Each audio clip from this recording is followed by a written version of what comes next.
Ladies and gentlemen, good afternoon. Welcome to new Veterans Stadium and opening day. And thank you, because above all the festivities, the response that you have shown proves that Philadelphia has the best fans in the National League. On behalf of the Philadelphia Phillies, we thank you very much. A ballpark is more than just concrete, steel, and turf. It's a storehouse for the collective memory of a whole city. For millions of kids, it can be the opening page in a lifelong love affair with baseball. For millions of families, it can provide a subtle glue to bond the generations. This is the story of a very special ballpark, Veterans Stadium.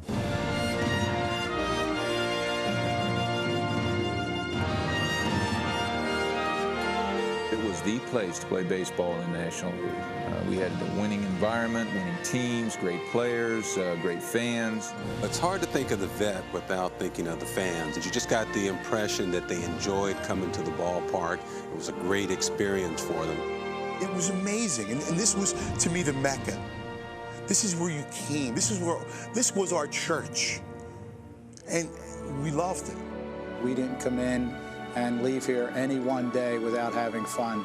And I can honestly say that for 32 years, that there's not a day that I haven't had fun here. It's been a great ride. What follows is a trip through all the great and not so great moments in the Phillies' history at the Vet. You'll see a lot of wonderful memories. You'll meet some real baseball characters, including many lifers, people who've been working at the Vet since the very beginning. It's a story told by the people who lived it. My name is Bill Giles. I'll be your host for Field of Memories.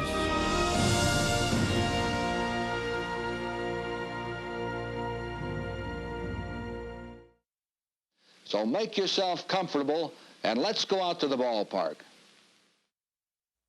It was a dream that actually began in the 50s. The Carpenter family wanted to bring the Phillies out of old Connie Mack Stadium into a fresh new state-of-the-art ballpark. My father purchased a tract of land over in New Jersey, which did put some pressure on the city to make the move and create a new stadium, which eventually became the Vet. It was decided that the new stadium would be built in the wide open spaces at the southern end of Broad Street. So I remember when there was nothing here, no ballparks, no anything. So it's like seeing a flower grow. I've seen all these stadiums blossom from a real swampland. So it's incredible. Anticipation was soon building. When I drove by here many, many times, it was just, look at the size of that thing against the old ballpark in Connie Mack Stadium. I mean, it looked like a gigantic castle is what it looked like at that time. Connie Mack Stadium, we had very few people in the front office. We had 11 people full-time, year-round type of thing. And coming here, we need a lot more people. So they brought in a consultant to work in my end of it, and we increased our sales office and marketing department and so forth. It was a whole new ball game. The Carpenters brought me to Philadelphia in 1970 to help put people in the new ballpark. I had established myself as a marketing and promotion specialist with the Houston Astros, and was very excited about the challenge of trying to fill the new Veterans Stadium. It soon became clear to all those in attendance, this was no longer going to be a typical day at the old ball game. We can direct your attention to the right field corner, coming in direct from Montreal on dog sled. And in the Phillies bullpen, a certain young man had some very unusual duty. I don't know exactly what I was doing down there, but I was down the right field line waiting for the signal to tell the dog sled driver to, go ahead, send the dogs and bring Jim Fanning in on the sleds. That's a hit off the bat of Larry Boas. Dog cuts it off. So the first hit. Veterans Stadium, and it goes justifiably to Larry Boas. Don Money slammed the first home run ever hit in Veterans Stadium. It's a great trivial question because it comes up a lot, and a lot of people say, oh, you hit the first home run in the Vet. I said, well, yes, I did, and it'll stay until they tear it down. Final score, Philadelphia 4, Montreal 1. A historic day in Philadelphia baseball history. It was a great way to start the history of the Vet. And while the team had yet to show they were ready to contend, Phillies fans got their money's worth with each trip to the new stadium. I just remember the colors. The seats seemed right. There was enough extra stuff, the dancing waters and a home run display. It seemed to feature the Liberty Bell and a cannon. A new state-of-the-art stadium, looked like a flying saucer sitting there, you know, a 60,000-seat stadium with AstroTurf, cutout bases. Beautiful, beautiful ballpark. A lot of people probably don't remember the two scoreboards, the one on the left and the one in right field that are down now. They had Phyllis, the water fountains in center field after a home run, and the fireworks and things like that. I never thought a stadium could hold that many people. When I walked in that stadium, it was unbelievable. All the extras, all the intangibles, made it seem, you know, this is someplace new and fun and exciting.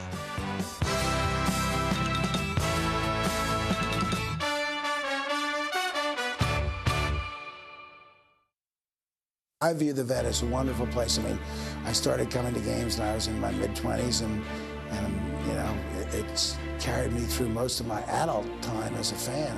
And Midge and I got married July 10th, 1971. I better get that right, 1971. And there was a twilight doubleheader versus the Expos. We came up after the wedding, got to the first game around the second or third inning. I remember Bill Stoneman pitched for the Expos in one game. And we probably left, you know, people thought we were crazy, but we left about the 6th or 7th inning of the second game. So, you know, the Phillies are associated with my wedding night as well.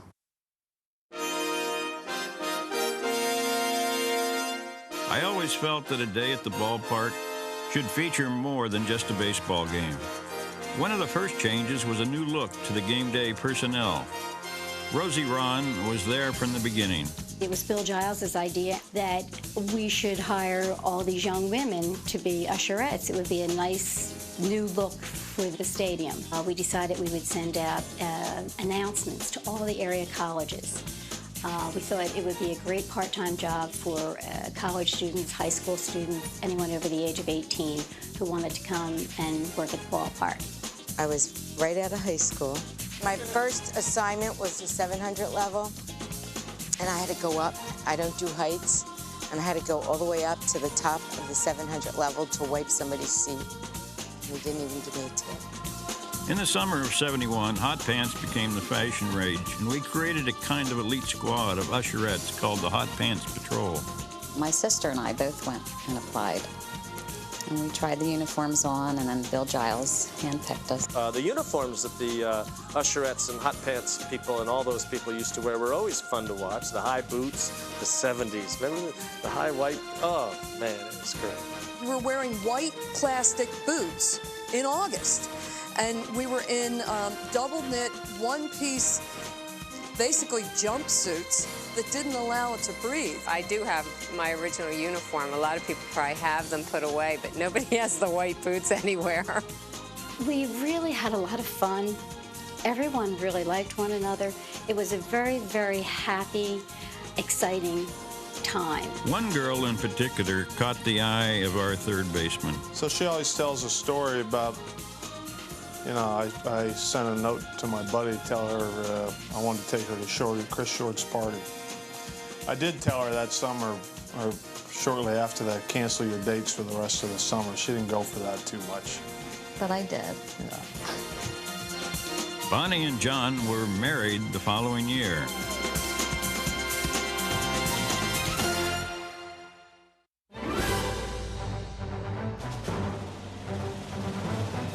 In 1972, the Vet had its first superstar. And I think we can all remember the fantastic performance that Steve Carlton put on in this stadium in 1972. He won, I think it was 27 games. That year, the Phillies only won 59, so Carlton roughly won half the games. We started out pretty good, you know, coming over in 72 and having that really good year for the Phils. Won 27 that year. Of course, the Cy Young winner. He had a consecutive game winning streak. It was just something. And the team really responded and played well behind him. Not only did the players get psyched up when he was pitching, but everybody in the ticket office had to be on the top of their game too, because you knew that we were going to do 15,000 walk-up that day.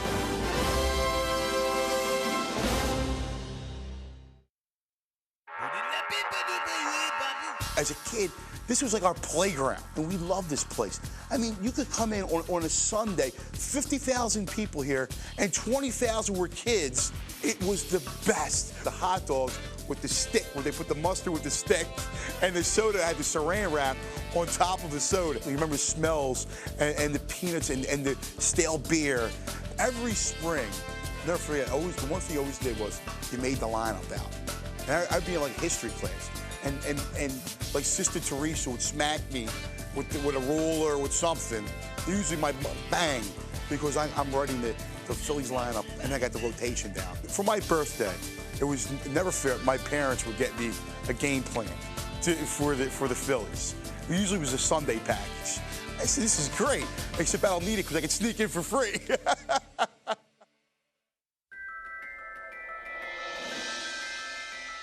The 72 season also featured one of the most hair-raising events in vet history, as the great Carl Wallenda performed his skywalk between games of a doubleheader. That was probably the all-time scariest thing I ever saw at a ballpark. I watched nervously as the 67-year-old circus performer downed 2 beers and headed up to the tightrope.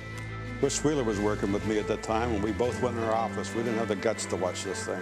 To see the width of that cable that probably was no more than 2 inches wide, and to know that what he was going to do. I was up on the catwalk when he took that first step out, and to look down and see where this guy was headed. And you know, you picture the wire as being just kind of straight across. Well, it went way down and then way back up the other side. I wasn't one of those people down holding the rope tight like our ground crew was. We're on the guide rope. We're holding these tethers to the ground, and you know, they're yelling at us. This manager's just screaming at us to keep things steady. And it's like, but we're doing the best we've had. Our training was all of like 3 minutes, you know. I was doing a between games interview with Whitey, and he is asking me, what are you going to do if something happens here? Are you going to play the second game? I envisioned Phillies being on Action News that night with Wallenda dying at the vet. You know, when he came off, they took him right to the press club. He had 3 martinis. He came into the press room and ordered scotch. And then we found out when he makes his crossing successfully, he has like 3 martinis.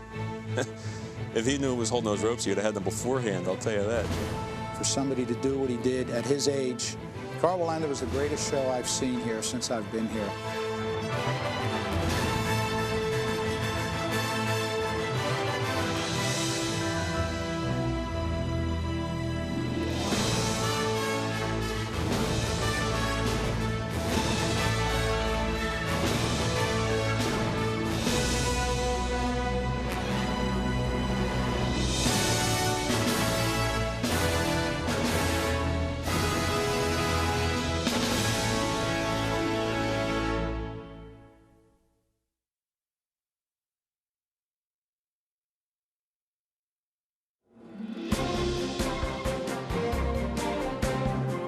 In the early years, baseball at the Vet was not championship caliber, but fans were able to catch a glimpse of the glory days to come. Exciting players like Larry Boa and Willie Montanez captured our attention. In 1974, Dave Cash arrived from Pittsburgh and seemed to breathe a new confidence in the team. He came in with more enthusiasm than anybody I've ever seen. I thought I had a lot of enthusiasm, and you know, people were saying they were picking us 4th and 5th, and not a very good team, still young, and he kept saying, we can do it, we can do it. Every day he'd come in, we're good, we're better than they think they are, we're going to show the world. And the big left fielder made each at-bat an adventure. First time I ever hit one here in the Vet and went in the upper deck, and you know, it seemed like it was going to be easy. Nobody hit as many into the upper deck as the Bull.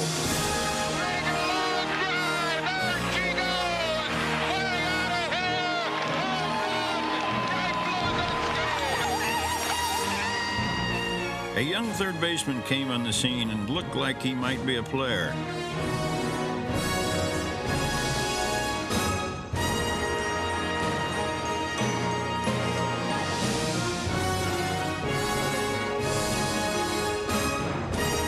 that confidence came winning. And with that winning came fans. Baseball was back in Philly, and the Vet was the place to be. Throughout the 18 years that I played at Vet Stadium, it was the place to play baseball in the National League. We had a winning environment, winning teams, great players, great fans. You know, being on good teams and having players come up to you and want to come here and play. What defined Veterans Stadium was the fans that filled the seats. You parked your car, and you'd see all the kids from South Philly on their bikes would stop by and say hi to you and talk to you, and you'd sign a couple of baseballs or autographs, and they were really, really good kids. I remember emerging out of the tunnel to see the field and just remember the excitement of the first game I went to. Actually, I think it was in '76, and I sat up in the 500 level with my dad, and Mike Schmidt hit 2 home runs that game.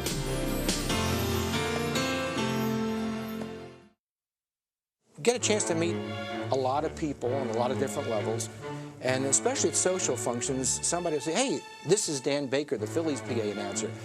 Well, since people aren't accustomed to seeing my face, only hearing the voice through an amplified PA system, a lot of times I can see in their facial expression, I don't know, because I'm talking like in a regular speaking voice, not amplified through a PA system like at Veterans Stadium. And I can see this quizzical look, and I'll say, well, say somebody for me. And I'll go, now batting for the Phillies, number 19, left fielder Greg Luzinski. And they'll say, yeah, you're him. Oh, thank you,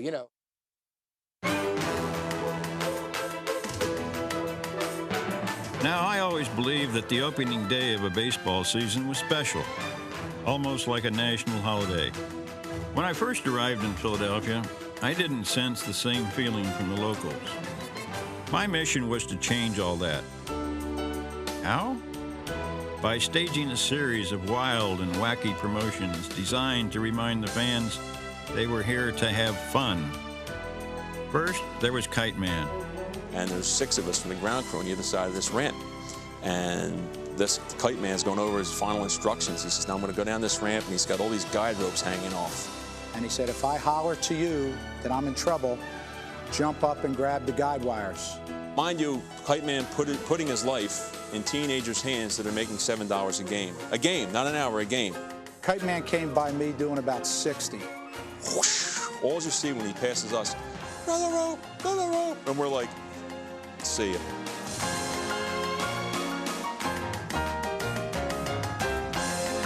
The next year, he had at least made it as far as the outfield turf. And while the boos rained down, at least we all had something to laugh about. But now the challenge was on. For showman Bill Giles, the question was how to top his opening acts of previous years.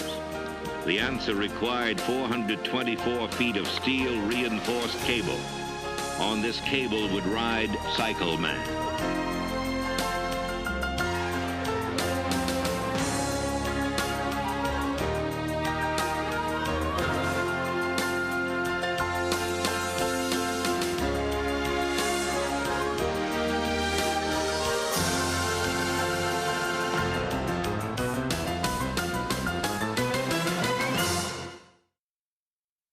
This was a hot, humid night, and the moths were not only dive-bombing huge, but they were all around, flying around the whole stadium, and one came down and flew right into Lefty's left ear. And he took a spaz. We thought Lefty finally snapped. And I watched him start to shake and pound his head with his, going like this.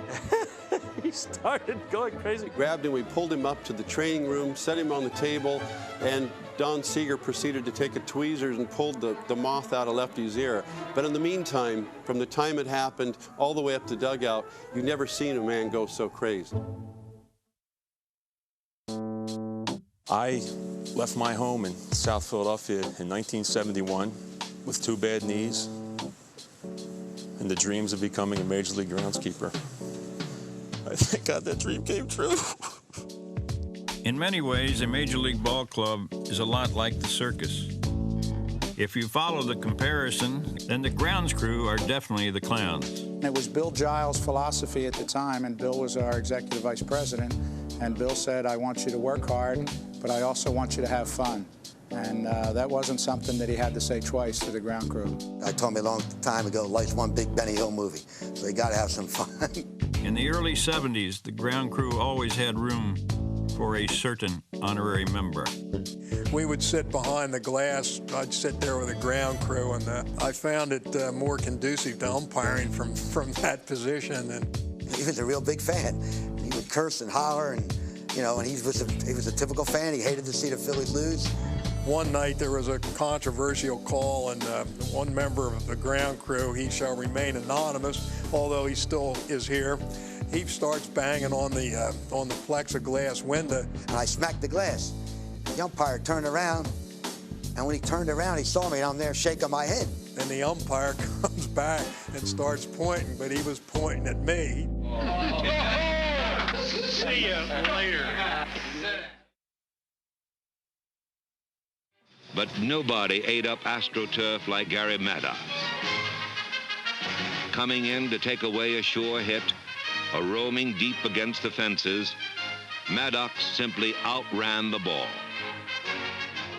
I'm willing to say that I probably covered more ground out there than any athlete to come through the vet, and I enjoyed every minute of it. You got true hops every time. If you had good speed, you could cut off the balls in the gaps there. I really liked playing at the vet. You know, some of my best memories are how I used to stand out in center field and challenge myself to get so close to the infield that I could hear Larry Bowa and Dave Cash give one another the infield signals, and then be able to go back and cover the rest of the ground there. You know, you kind of stayed out there and said, all this territory is mine to cover. I think I knew just about every inch of that AstroTurf.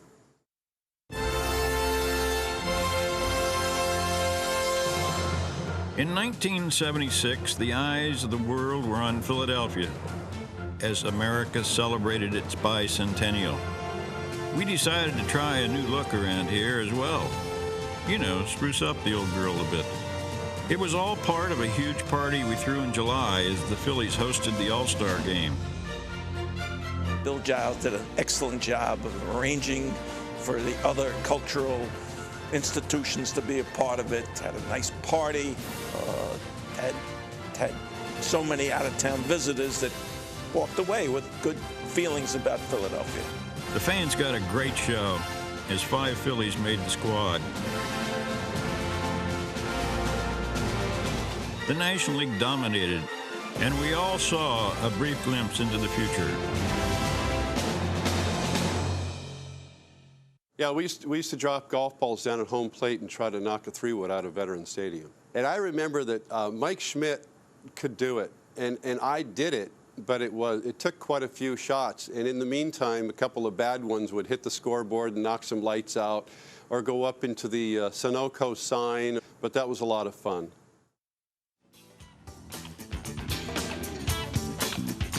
Eric Gregg is a native Philadelphian who proves that even an umpire can have feeling.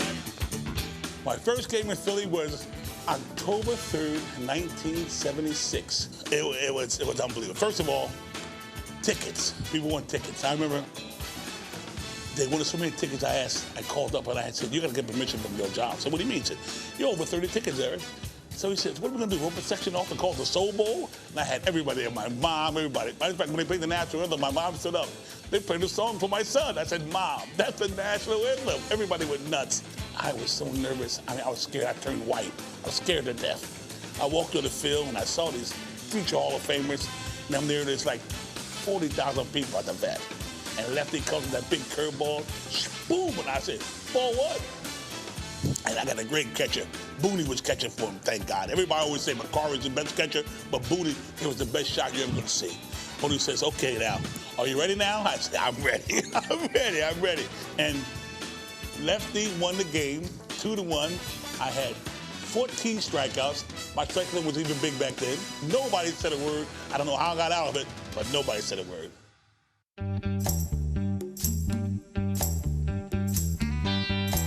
One of the most popular features of the vet in the early days were the giant scoreboards in left and right field. In the days before Fanavision, they were the primary source of information and entertainment in the ballpark.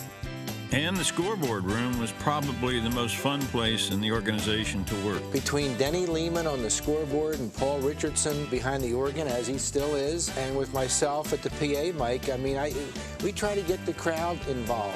And we had these giant boards with lots of lights, and it really made impact because the boards were so close to the fans that as soon as they lit up, people would, immediately their eyes would go to it. Used to have to take the attitude that it was live TV, and once it happened, if there was a mistake, it was over and you couldn't go back and fix it.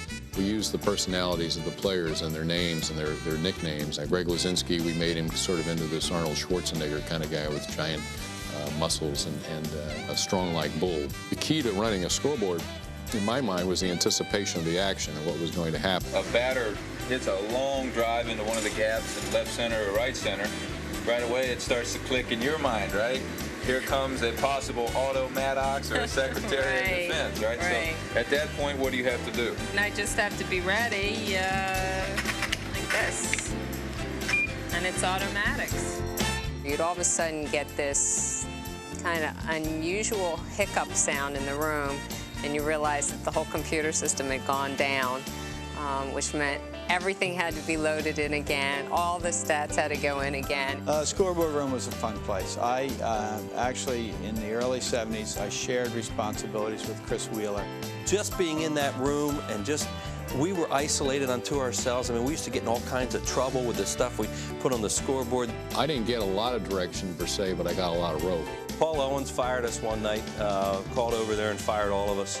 He didn't like something that we had put up there. We had a little bit of the devil in us up there. And Paul Richardson was next door to us. One of my jobs was to hit a button in the scoreboard room to stop him. In fact, to this day, I walk by him and go, "Hold it!" And he... So when things are a little slow, that's when Paul Richardson takes over at the stadium keyboard. Nobody in town knows more about the psyche of Philadelphia baseball fans. It's the ethnic things that they can clap their hands to. That seems to get the best response. But the situation isn't right. You got a tie ball game. It's too tense yet. Can you listen? I made a career out of those 4 notes. Da da da da, do da. Well, it's 6 notes, but nothing. They're not with it yet. Baseball is the only major team sport without a clock. And it also bends to the whims of Mother Nature. To center,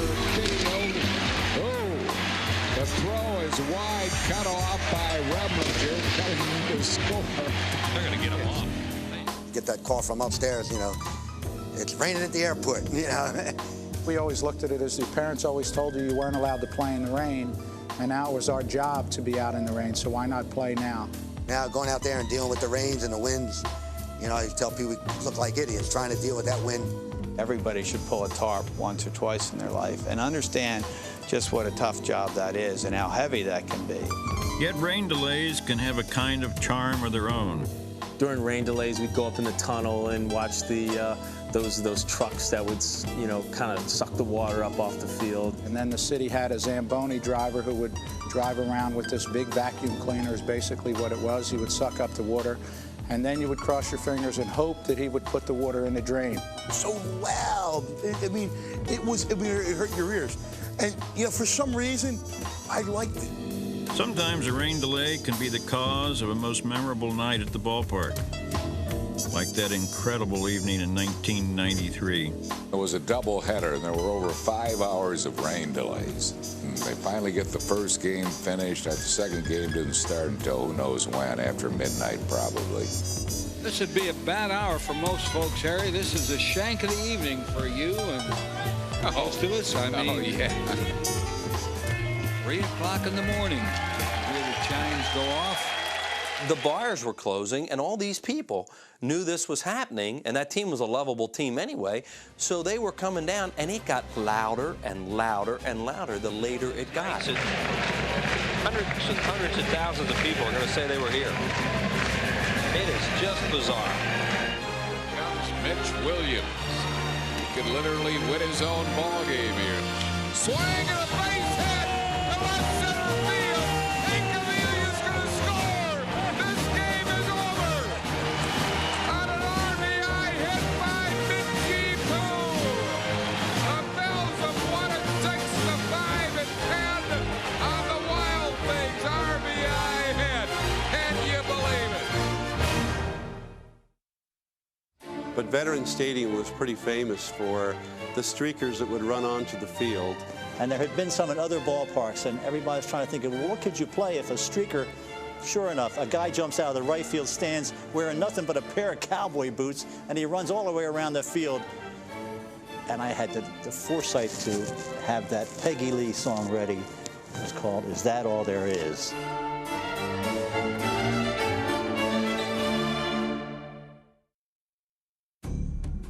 Rain can also play a somber note in the stadium's history. Like the Dark Night in October of '77, when we lost the pennant to the Dodgers. The game was started in a steady rain, and our ace, Steve Carlton, could never get his rhythm. But it was the game before that clearly illustrated the agony and ecstasy of a city in love with its team. It was October 7th, Game 3 of the LCS versus the hated Dodgers. With Carlton set to pitch the next day, a Phillies win would almost guarantee a pennant. As the game started out, the Phillies fans again rose to the occasion. They rattled veteran pitcher Bert Hooton so badly he had to leave. Dodger great Dusty Baker remembers the scene. Bert was a little, they got a little flustered, and it was ball after ball, and I was like, oh no. Oh, then the fans were all over us. What they were doing was getting to Bert Hooton. He couldn't throw strikes because there was just too much happening. The Phils and Dodgers always played each other tough, and this game was no different. But with a 2-run lead with 2 outs in the ninth, it looked like money in the bank for the Phillies.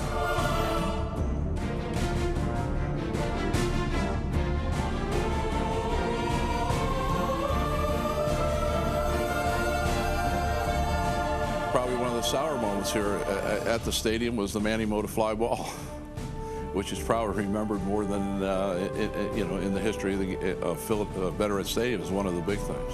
And then, as luck would have it, Larry Boa made one of the greatest plays I ever saw a shortstop make.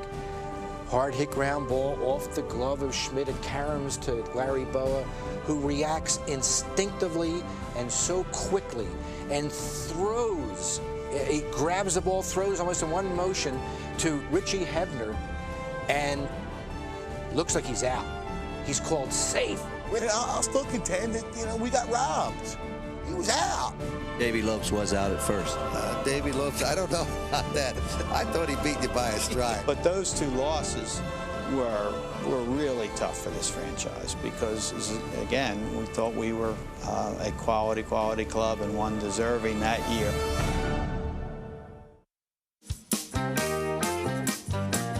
Marketing whiz kid Denny Lehman had told me about some chicken thing in San Diego and suggested we try the same idea. I thought he was crazy, but decided to humor him. After, I guess, my second trip to San Diego, I mentioned to Bill Giles, I said, the vet has, there's a real opportunity here for the vet to extend its in-game entertainment a little further by maybe adding a mascot to our mix. And we kicked it around for a while, and we hired an outfit called Harrison Erickson out of New York City, who designed a costume. And we felt that there was really only one person who could really fit in that costume, and this was a young intern. I still say I was low man in the totem pole. Bill says he saw some idiocy in me that was beneficial to the project. Basically, I was the one kid that would say yes. He fit right into that costume as if it was something that was built just for him. And I will say that the Phillie Phanatic clearly was the creation of David Raymond. Well, I mean, I was young and stupid. It was a dream job. By then, I was just having a blast. It was so much fun. And like Richie Ashburn would always think that I was getting away with murder. He thought that I had carte blanche with doing anything with my hands that I could get away with. As he got more comfortable with his costume, he was more daring. And He would work with players, with visiting managers, umpires, to really sort of ingratiate himself to the whole act, and it was just a terrific combination of synergy between the music, the staging, the timing, and his ability to set things up. I found out later that you become this different person. You start to grow into this personality who you referred to in third person, you know, and you're like a schizophrenic who, if you were cured, you'd lose your job. So, you know, I developed this split personality that worked. The Fanatic has truly proven to be an enduring and lovable part of Phillies lore. But by 1979, the team needed a real-life hero to put this talented group of players over the hump. The biggest reason why I went to Philadelphia, Cincinnati, is that I thought they could win. The problem I saw with the Phillies back in '80 was they were all about the same age, and no one would ever, although Bo respected Wazinski, he wouldn't look up to Wazinski. Wazinski respected Maddox, but he wouldn't look up to him. I mean, Boone respected Schmidt, but he wouldn't look up to him because they were all about the same age, and they needed someone like me who was, you know, 7, 8, 9 years older with some experience, and we just become one unit.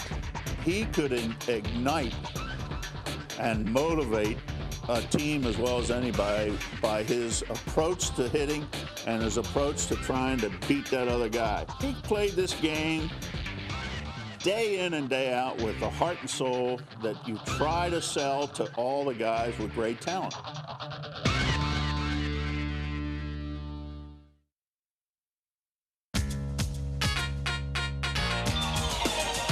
At least one umpire is always welcome. Hi, sweetheart, I miss you. Get the Hey, we're on TV and radio now. My wife's here, don't do that. Eric Gregg, the Fanatic's favorite. Come on, let's go. Come on now.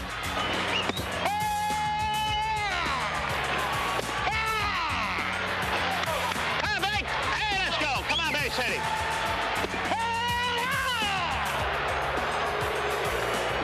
Of course, not even Eric Gregg can make the Phillies swing the bats. But now in 1980, when Dallas Green was the manager, you know, he would jump on the umpires. He started yelling. Now he came and said, hey, what's going on? He said, listen, rerun, bear down. I said, don't come to rerun again. He said, how about Fat Albert? I said, you call me that, you're out of here. So now, he goes back to the dugout. Now, we're in the bottom of the 8th, double play ball. I call Smitty out. Boom, out. So he comes out, and he starts screaming at me. He said, you know something? He said, that's terrible. You knew something would be better umpire. I said, listen, I told you that's enough. If you ever call me those names again, you're out of here. So now he goes to the dugout. I don't hear a word. They come back, find him nice. They're behind by 2 runs. They're slow hopping by Luzinski. They pop with the ball, bang, bang play. I call him out. I don't hear a word. So I walk in the end of the inning. I walk in back in the outfield. And all of a sudden I hear somebody yell, hey, hey, hey. And boom, you're out of here. I had to be him.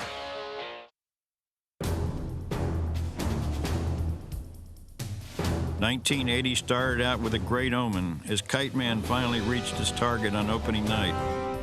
The ball club bristled under the sharp discipline of Dallas Green, then turned on the Jets in one of the most dramatic stretch drives in baseball history.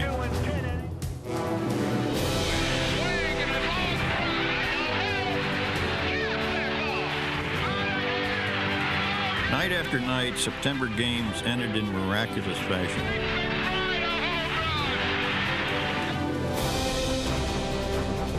Then came the gut-wrenching 5-game set with the Astros. Right center field, Maddox is there! And the pennant finally came back to Philadelphia. The World Series was a blast, and Veterans Stadium put on our best face. After winning Game 5 in Kansas City, the Phillies were 1 win away from their first World Championship.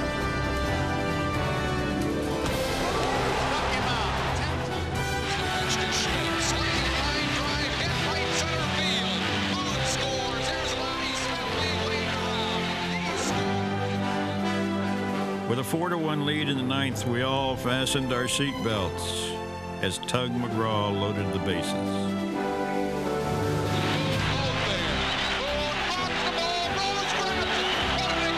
The script is in. We win at the end. We knew what the ending was. We knew we had to go through a lot of things, but we knew what the ending was. But look, Tug, when we win this game, if you're on the mound, you know the camera's going to be on you when, after the final out. I want you to wait for me to get in there because I want to get in that picture. The fans, players, everybody remembered that so well. It was like it just happened yesterday. And it didn't matter whether you were on the 700 level in center field or whether you were standing where I was on the mound or anywhere in between. Everybody felt the same level of joy. There was no contest. Nobody could feel any happier than the next person at that moment.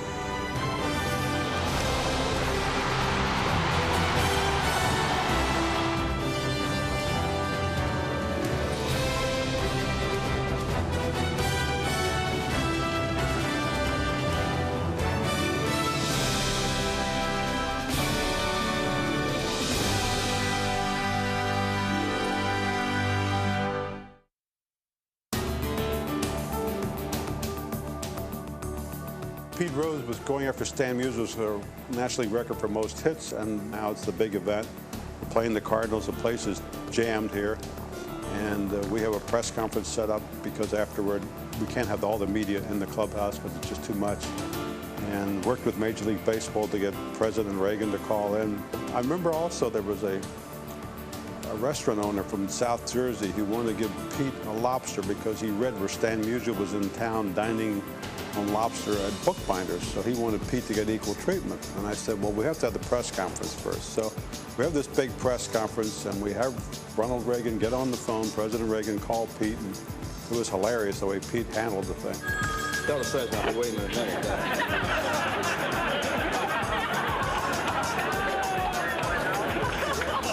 And the president's office called to talk to him, and then I saw it on the news, and I thought that was so cool because I actually got the call. Hello, Mr. Rose? Yes, sir. Mr. President's on. Go ahead, please. Hello? Yes, sir. Hello, Mr. Rose. One moment, please. Hello? One moment, sir. Maybe the operators went on strike.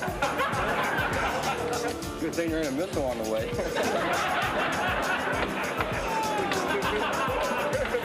I couldn't transfer. I didn't know how to do it, and I was so nervous because I didn't believe it was really the White House. I got a recording here of that. Yes. Could you hang up this phone? I'll call you right back. Okay. Yes. Who's speaking, please? Pete Rose. One moment, sir. I was trying to get someone to pick the phone up downstairs, and they weren't picking it up at the same time. Larry, I'll give you my home number. Hello? Hello. Pete Rose? Yes, sir. Listen, this is Ronald Reagan. How you doing? Well, I don't know. I'll tell you. I've had as much trouble getting this line, or a lot. I think I had to wait longer than you did to break the record. Well, we were going to give you 5 more minutes, and that was it. All right, thanks a lot, but I never really told anyone that before. Good afternoon, the Phillies. So we have the press conference, and we're headed back to the clubhouse, and now the media's gone, and there's this 18-pound lobster in this box, you know, these claws all tied up, and Pete takes one look at it and says, that thing isn't going to take a crap on my Rolls Royce, is it?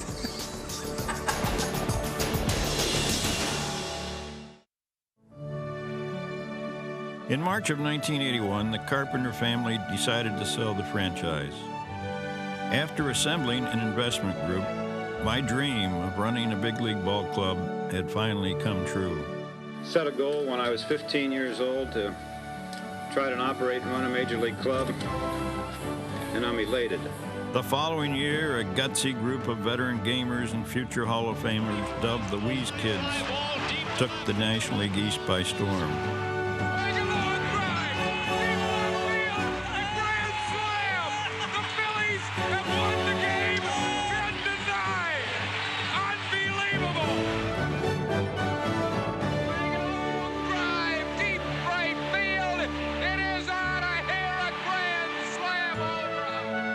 Those guys, you had Rose and Morgan and Perez, trust me, they knew how to rise to the occasion. Then we faced off against those hated Dodgers in the playoffs. October 8, 1983 was a night for sweet revenge.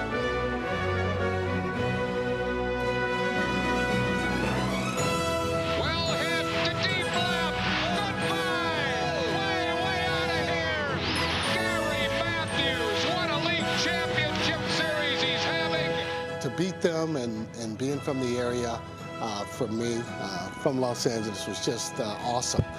And also with Tom Lasorda on the other side, who I had battled even in the minor leagues, was just awesome to be able to beat him. Russell pops it up down the right field line. A long run for Lezcano. It's a fair ball. What a play by Lezcano! What a sensational play by Sixto Lezcano!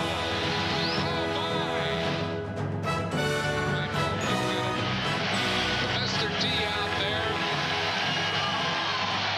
They're going crazy here at Veterans Stadium. Struck him out!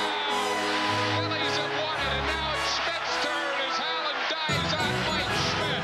As the Phillies are the 1983 National League champs, winning at 3. It seemed almost poetic that Paul Owens, the GM and architect of the great 70s teams, was at the helm for the Phillies' 4th pennant of the century.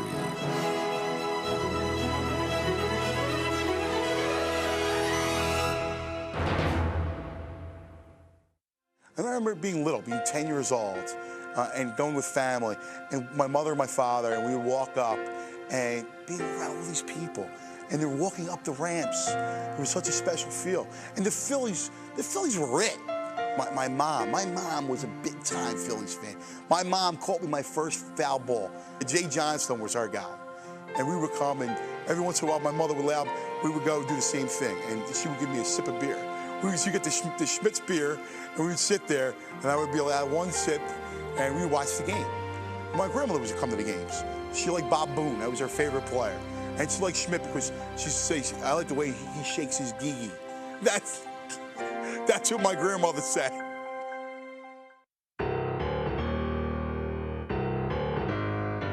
Now, fans in Philadelphia have acquired quite a reputation. I respect the fans of Philly. I think it was fun to play for. I think they were knowledgeable fans. Obviously, when you weren't doing well for them, you know, they could boo you. That's the fans. That's Philadelphians. Blue collar, demanding hard work, quick to turn against somebody they felt was lazy or not giving their best effort. Even in some of the bad years I've had here, that I don't recall ever being booed, you know. And here came a box of Pampers on the field. This guy was about 65 years old, and he threw this box of Pampers at us on the field, called us a bunch of babies because we weren't playing good. I remember getting beer thrown on me and getting spit on a few times. The fans here, if a guy doesn't hustle, they're like an extra coach. They'll boo the hell out of him to make them run. And you can tell young players that when they come up. I can remember when, you know, Mike Schmidt was here as well over at third base. There was one heckler there that used to get on him continually. That Mike had those rabbit ears where he would actually hear the guy, and he knew that if he went on the road trip, didn't have any hits, the first person that he was going to see once he got back to Veterans Stadium was going to be that heckler. We had just come off of the Montreal series, and there were some headlines about me calling the Veterans Stadium crowd a mob. Maybe I used the word thug, I'm not sure, but they expected a lot of people and a lot of booing when my name was announced to run out to first base. So I ran out with the wig on, and this dumbfounded the fans.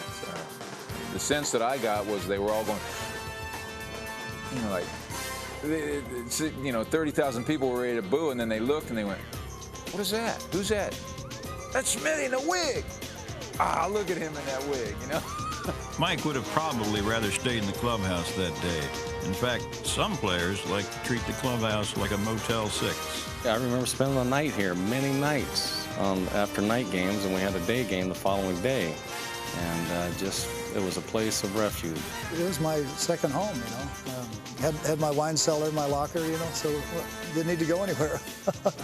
John Kruk used to host many slumber parties in the clubhouse. I like to be here at 9 o'clock for a day game. I figured, why drive home, you know? So I just stayed here, and shoot, I loved it, man. It was home. This was my home.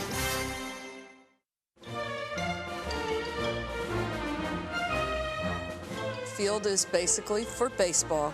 However, occasionally we need to borrow a little of their time. And John, of course, is completely understanding. Chris always needs something, you know. I mean, and you know, she got the dog and pony show out there half the time, and so I nicknamed her Topper. Topper, get that stuff off my field, is what I hear on a pretty regular basis, as a matter of fact. You know, she tops what she did the day before. Somehow he has a rather limited appreciation for some of our entertainment and pregame shows. So there's always a battle on who's getting the field, and you know, what gets in the way usually is infield. My all-time favorite is when we brought elephants from the circus. The trainer thought it would be a fun thing to make them all stand up. And when elephants stand up, they have a tendency to clear out everything in them that they don't need. It was real nasty, a lot, and very smelly. And we had piles of stuff all over the place that nobody wanted to fool with, and they had to get the ground crew out to clean that up. And we were, till the end of the season, we're out there with every kind of product known to man trying to get the urine stain out, and that never happened. I remember Ashburn and Harry Callis on the ostriches, and Ashburn running by us saying, "This thing is crazy, how do you stop this thing?" And the thing is kicking and flipping guys off. We had to put these mattresses on the field. They were going to see how many college kids could pile up on a mattress. And there were kids literally with their face was bluer than blue. I've been dressed as Robin, you know, in the Batman theme, and I've been ringmasters, I've been soldiers. One year, in fact, Christy said, "Would you be willing to ride a horse?" We used to say there used to be a ballpark here, you know. Now it's a circus, so, you know, Chrissy's a ringleader.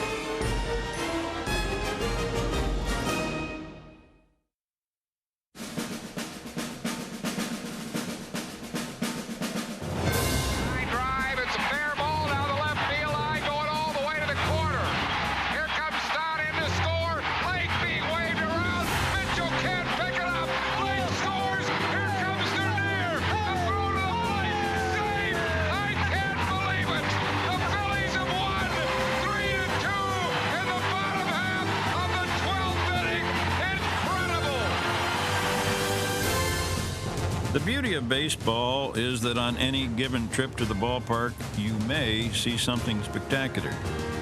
A one-of-a-kind ball game that people will talk about for years. And there were plenty of those at Veterans Stadium. How about Von Hayes hitting 2 homers in the first inning as the Phillies demolished the Mets? Grand slam home run, his second homer of the inning. Here's the 1-2 pitch, line drive, break grab, Charlie Hayes. Charlie Hayes spears it, and Mulholland has pitched a no-hit, no-run game at Veterans Stadium. The first 9-inning no-hitter in the history of the bat. Can you believe it? And then, of course, there's the most exciting play in baseball, the walk-off home run. Long drive, could it be? It is! A game-winning pinch hit home run! Mike Lieberthal, can you believe it? The Phillies... It's even more exciting when it caps off a 7-run bottom of the ninth. And how about this incredible finish?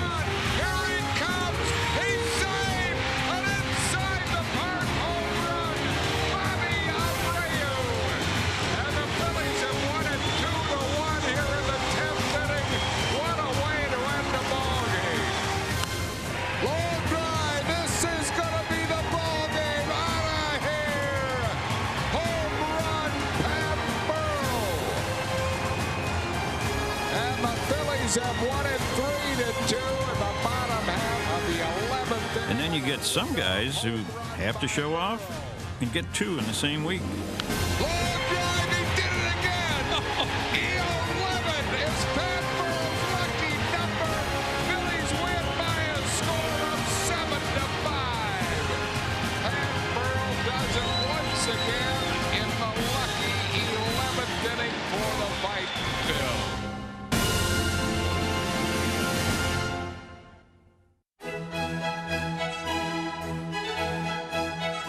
Froggy is, without a doubt, the most amazing individual that I've ever seen. If he was a title fight, they'd have stopped it long ago.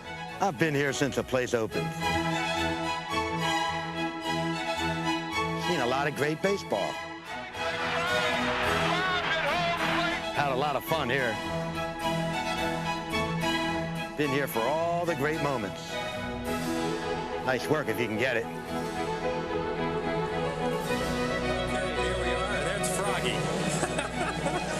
From the ground crew. Oh, he is really nuts, I'm telling you. The Fanatic with Wipeout.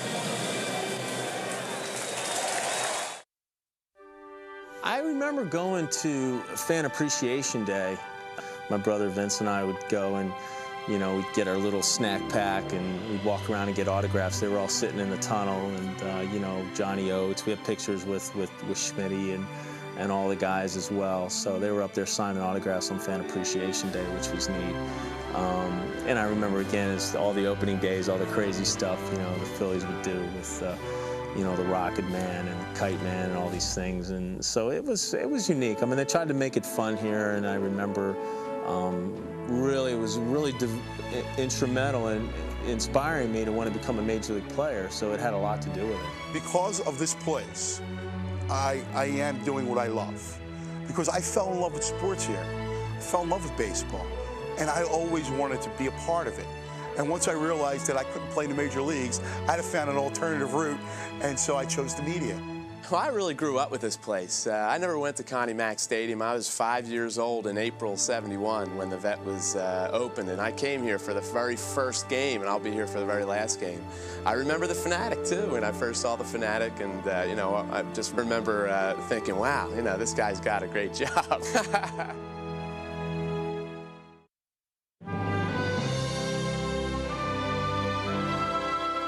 1980 was the greatest sports year this town has ever seen. But 1993 holds a special place in the hearts of all Phillies fans. It was a team that had finished last the year before. A group of misfits and cast-offs that nobody thought could win. Nobody but themselves. 25 guys pushing for one thing and accomplishing a goal. You know, and the way we did it, you know, our own special way with a little pizzazz mixed in, you know, you can't beat that. They danced their way through the National League East, but had to face the powerhouse Braves for the pennant. On paper, they had no chance, but they didn't play on paper. They played at the Vet. Base hit, Bills win, and the RBI hit by Kim Matisse. This place has gone wild. It was one of the greatest finishes in Vet history. And 5 games later, we had our second chance to win a pennant in front of the hometown faithful. And this place, this joint was rocking now. And this is a very intimidating place to come and play in. And you could just feel it. I got chills running up my back right now. It was, what a phenomenal feeling. I just remember Mitch jumping, and he can't jump, but, you know, he really got up off the ground. And I remember Darren running and grabbing, and then the next thing you know, it's, you know, it's just chaos. But it was, oh man, it was fun.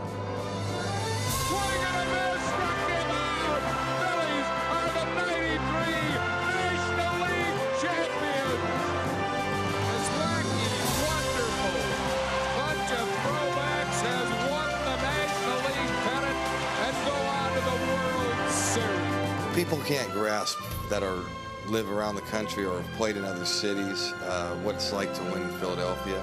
The fans here, they feel it with you. They feel the wins, they feel the losses, and see, that's why I enjoyed playing here so much. I love the way the fans react to good and bad, and that's kind of the way I played. See, so I think that's why I got along good in this city.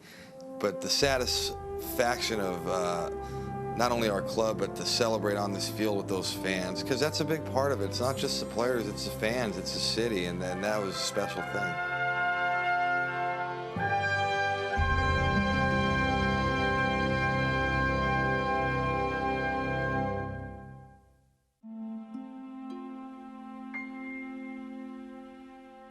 '1993 was a memorable year for the whole collective Phillies family. But individual memories can also be meaningful. On opening day of 1994, my good friend John Kruk had a Veteran Stadium memory that can never be topped. John was diagnosed with cancer in spring training. His opening day status was in question. Hour before the game, they said, you know, what do you think? So the doctor, my cancer doctor, came in and he said, you know, he's ready to go. If you want to play him, play him. Larry Shank, you know, kept telling me, you're going last, you're going last. I said, you know what, let's just do it the regular way. We're here to get our rings. Today's a day to celebrate our championship with the fans. It's not about this. And he said, well, it is about this. Part of it's about this. So let's just, and it was great. I mean, I saw Vuk cry. And when you see Vuk cry, it's something, you know, I thought to myself, damn, maybe I'm not cured. Pitch, swing, a line shot to right center at the gambler. And would you believe it? The Cracker is second with a double in his first at-bat of the 1994 season. What drop? Got lucky and hit a double. And I'm standing out there, I didn't know what to do. You know, the people are standing ovation. I thought, you know, gosh, they're pretty happy about a double. Man, just think if I'd have hit a homer, you know?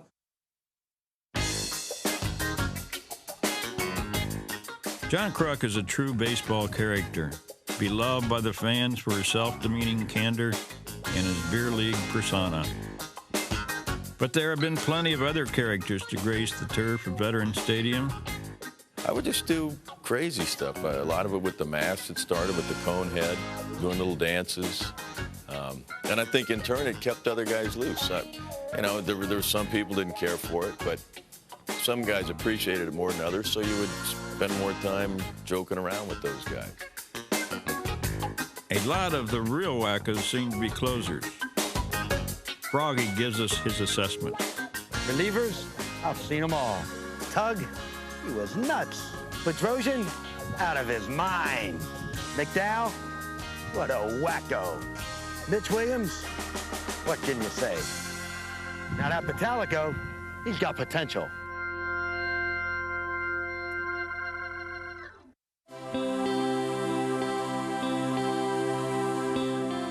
Ricky Patalico did blossom into a pretty wacky character and an all-star reliever.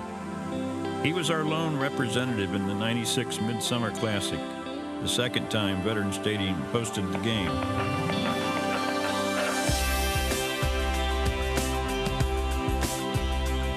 It was a night when one local kid made some big dreams come true. Goodbye. Absolutely crushed. I'm really walking on air right now. To come back here and just participate is one thing, and to hit a home run is another. So can't really describe it. I'm very, very happy and just very honored. Mike Schmidt, your childhood hero, he threw the first pitch to you. Describe the emotion of that. You know, just like a dream. I mean, really, I can't describe. And then he wrote on the ball, he just wished me the best and thought I was, you know, he said, you're the best because I think you're the best on the ball. He wrote that there. And just to grow up and watch Mike Schmidt, a Hall of Fame third baseman, and emulate, you know, try to emulate him and become a major league player is just, I'm really emotional right now. I'm really kind of choked up. I don't know what to say. Now, everyone in baseball knows Philly is a tough town. But in his last All-Star appearance, Hall of Famer Ozzie Smith got a big surprise.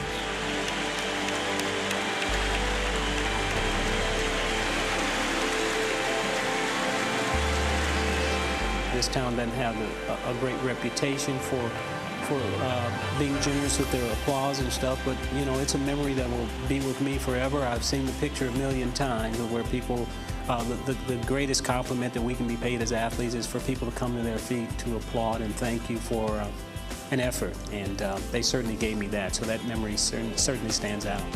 The fans of Philadelphia really showed their class that night, but it didn't surprise me. Through the years, they've always brought a passion and spirit to the Vet. Ask any player and they'll tell you when you bust your butt and you're winning, there's no better place to play. Throughout the history of the Vet, the true stars have been the fans.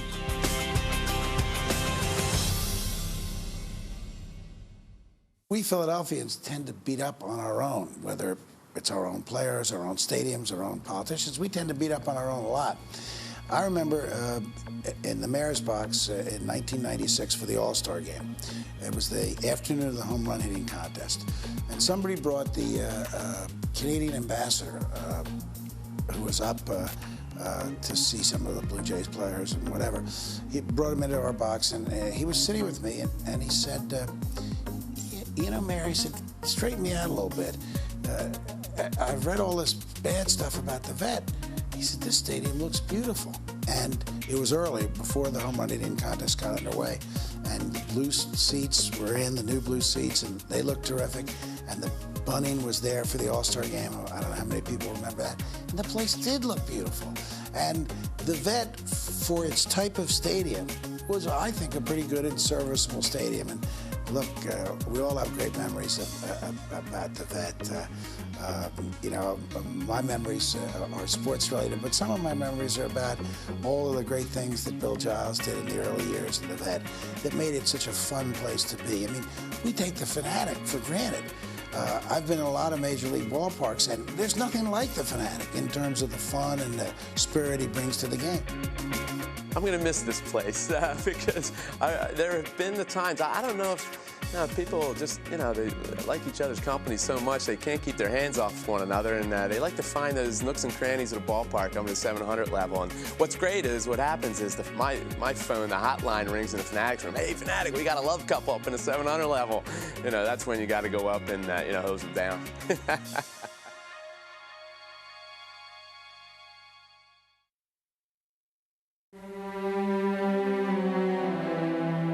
People said this could be part of the healing process. I thought it was very important when we came back. I mean, I knew people weren't going to come out here and forget about what happened. No one's ever going to forget about what happened until the day we go into our graves. But I knew it was going to be part of a healing process. I knew that maybe for 2 or 3 hours, people could come out and just get away and put things on hold for a little while. And then obviously you go back to your lives. But I thought that we were very much part of that healing process at that time. The mood in the clubhouse was very somber. As a manager, you know, you're supposed to push and get guys motivated. That was one game where I just really just said, I'm not going to do anything. I'm just going to let it sort of evolve. You know, sometimes we get wrapped up in our own little world, and wins and losses are the ultimate. Oh, God, I don't know what I'm going to do if we lose this game. And during that time, they had the video up there that you think all the moms and dads that lost their lives, the kids without a mom or dad. And it was something that just, they got caught up in the moment. And to see all the flags that night at the stadium was something I'll never forget. And I was here during the World Series game where I thought the emotion there was as good as I've ever seen it. But that emotion that night was a different kind of emotion. It was something that'll stick with me for a long time.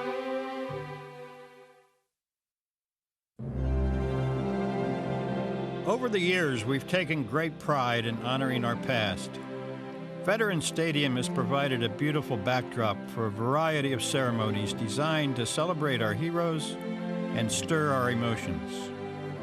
Here's a look back at some of those moments. Tonight is Tony Taylor night. I consider every time I play in Philadelphia, it's Tony Taylor night. God bless you. And as you fans know, that I tried with my concentration to block you out and all the external noise in this stadium. But all those years, I was just kidding. I really knew you were here. Thank you all. I love you. You're great. I'll always miss the goosebumps that I got when you cheered me. I've collected 18 years of those goosebumps from my first hit back in 1972 to the welcome you gave me here tonight. I don't know where life's going to lead, but the Phillies and Philadelphia will forever hold a very special place in my heart. Thank you all. God bless you. Thank you all.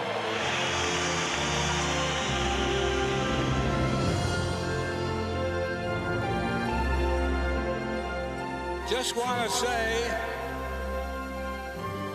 since I came here in 1948. Best thing that ever happened to me, to play here in Philadelphia for the greatest fans in the country. But nobody will touch the Philadelphia Philly fans. We love you. Thank you very much. For the 1993 National League Championship fight Phils. And now we're poised to start a new era. A fresh, exciting young team will take us into the future, into a sparkly new ballpark with an old-school feel. It is there they will write their own history and start a whole new volume of memory.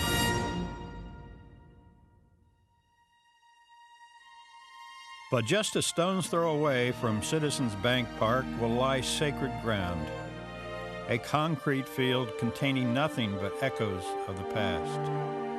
Yet for the millions of us touched by this special place, it will live in our hearts forever. I remember doing a post-game show down in the dugout and just looking out in the stadium, an empty stadium that we just played in, and watching the guys clean the field up, and the lights are still on. And it's just, it seemed like a field of dreams. In Philadelphia, baseball is a field of dreams. And this surely is heaven down here. And when you looked up in the stands and saw those people just hugging each other, and it was something I'll never, ever forget. To see a whole city, I mean, as I was getting closer to the dugout, I saw tears in people's eyes and the fans. And I said, my God, what do we do here? How many fans have come here over the years and spent countless afternoons and evenings here and just had a great time.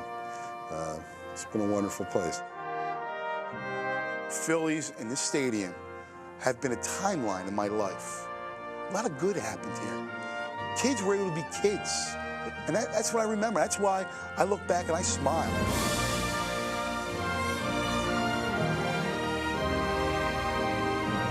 Veterans Stadium holds an awful lot of memories for me, and it's like home. We're going to be saying goodbye to a really substantial chapter of Phillies baseball, and hopefully we give all of the people connected with this organization, all of our fans, a chance to enjoy.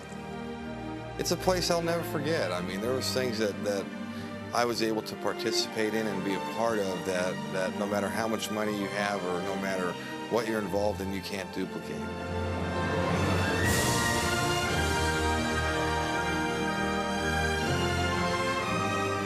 I'll be sad when they tear it down, just to remember, you know, what all the things we did on this field, all the, you know, the stuff we left out there.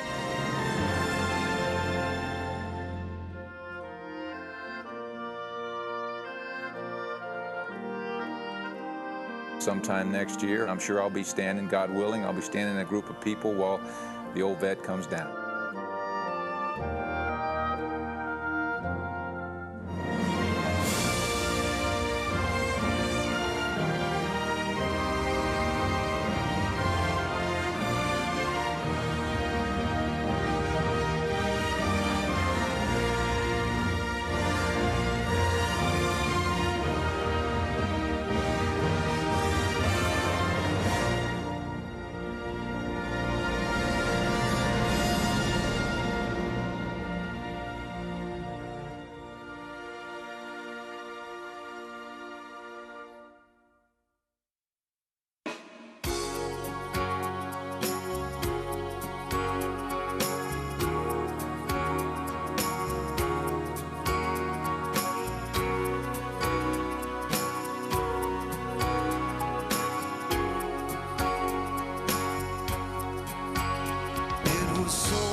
Isn't it amazing that a little white ball can serve as a bond between generations? Baseball is a game to be handed down like a family heirloom. From fathers to sons to grandsons. From mothers to daughters. From the teacher to his pupils. It's about helping a child's dream to come true. It's about the veteran helping the young rookie. It's about the young apprentice learning from the master. Right on out of there. 2 outs as he strikes out Jim Edmonds. It's simply the greatest game in the world. And it's all about connecting generations. I'm Pat Burrell. And I'm Harry Callis. We'll be your host for the 2002 Phillies Video Yearbook. Connecting Generations.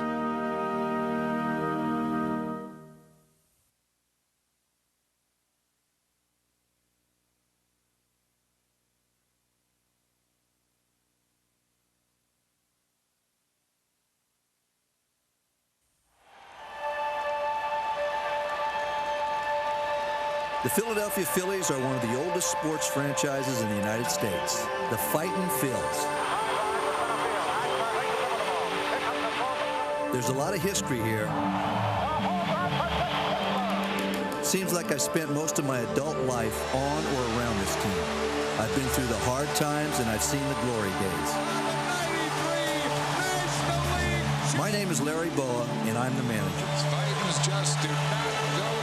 It's my mission to get you to remember the Fightins.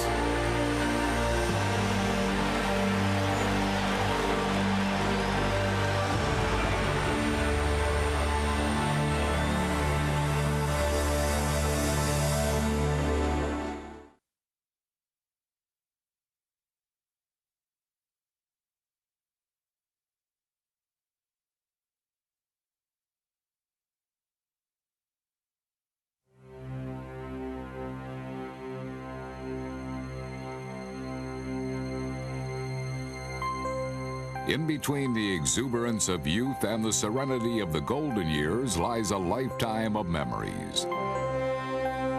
For a baseball fan, a million images earmark the passage of time.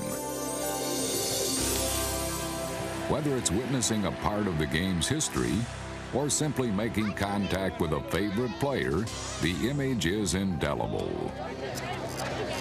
Who can forget that first look at a big league ballpark? The colors, the sounds, the smells. These are as lasting as the day they first happened. We choose our favorite players by the most subjective means. We like his stance in the batter's box, or the way he wears his cap, his smile, or maybe we just like his name. We admire certain players for their speed, their style, some for their strength, and some for how they play the game. And once we've chosen our favorite players, we revel in their deeds. It may be the star player achieving a milestone, or the steady role player doing the impossible.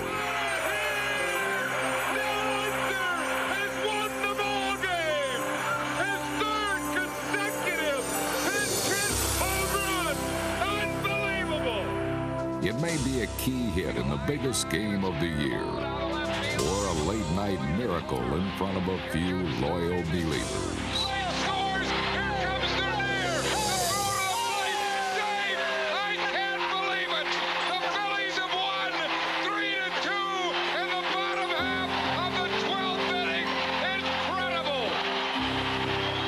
Baseball is all about success and failure.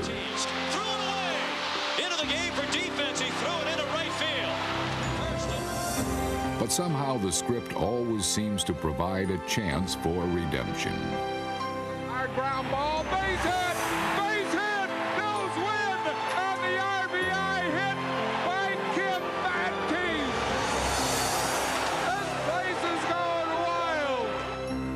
This is Harry Callis. For almost 30 years, I've been lucky enough to be one of the voices who brought you Phillies baseball.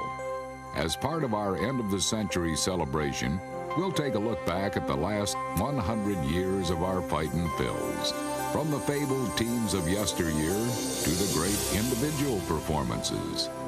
We'll revisit all the great moments of the franchise and then finish with the top greatest moments in Phillies history as voted by you, the fans.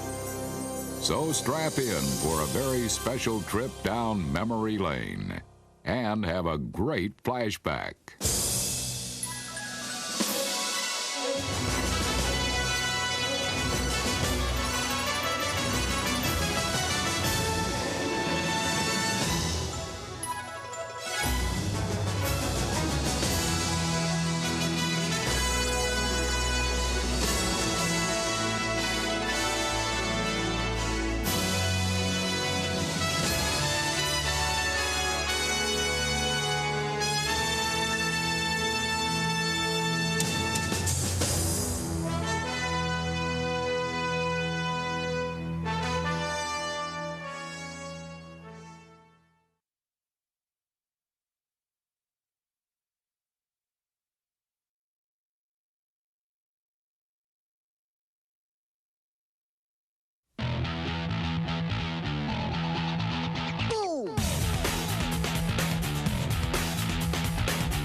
There was electricity.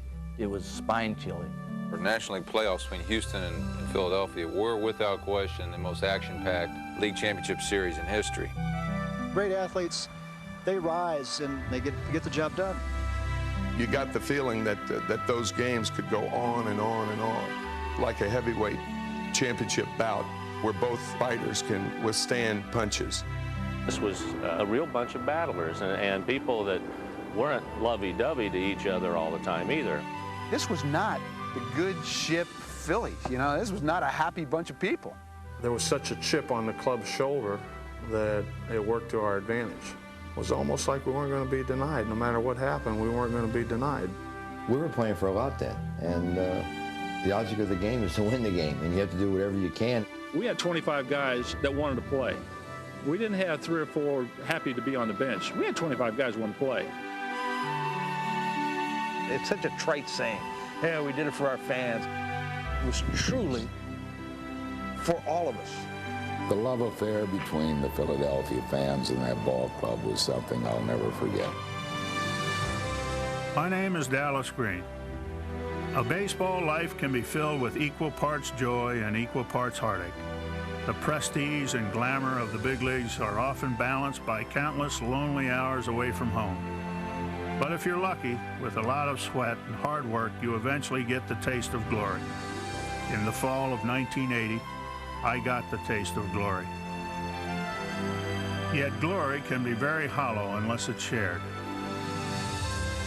That autumn, I shared it with 25 men who would run through a brick wall to win a ball game, with a staff of dedicated coaches who knew what it took to win, with an owner and general manager as close to me as family, and with a few million people who call themselves Phillies fans.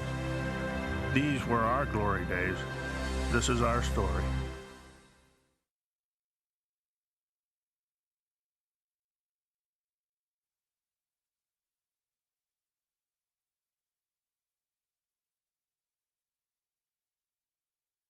Hi, this is John Crook, and welcome to Veterans Stadium. This place holds a lot of memories for me, and even in its final season, the Vet has proven it can still provide some pretty special moments. Now, I've never been one to pay too much attention to pitchers, but outside of playing in the postseason, there's nothing like being involved in a no-hitter. I was lucky enough to be in 2 of them. Hard ground ball, great grab, Green. It's over. He's pitched a no-hit, no-run game, making the final out himself. Tommy Green, a no-hitter. Now, Tommy Green had walked so many guys, I didn't even realize he had a no-hitter going till the 9th inning. And it really wasn't that much fun to do it in front of those 30 or 40 people in Montreal. The fun part was when we were all getting ready for the flight home and told Tommy he had to stay in Canada because the Prime Minister wanted to invite him for dinner. In 1990, we were almost on the wrong end of a no-hitter, as Doug Drabek took it all the way up to 2 outs in the 9th. Up stepped one of the most feared hitters in Phillies history, Sil Campusano. 3-2 pitch, swing and a line drive hit to right center field. I can't believe it. Sil Campusano has singled to right center with 2 outs in the 9th inning to break up a no-hit bid by Doug Drabek. No-hitter? Go. A couple of weeks later, Terry Mulholland did it right. In front of a big crowd, he actually took a perfect game into the 7th until the first baseman couldn't hold the bag. Safe the call. But the defense was solid. Change up to Thon. There's 1. On to first. There's 2. There's your double play. And Terry was nasty. Drifting towards the seats. Kruk will reach and maybe get it. Yeah.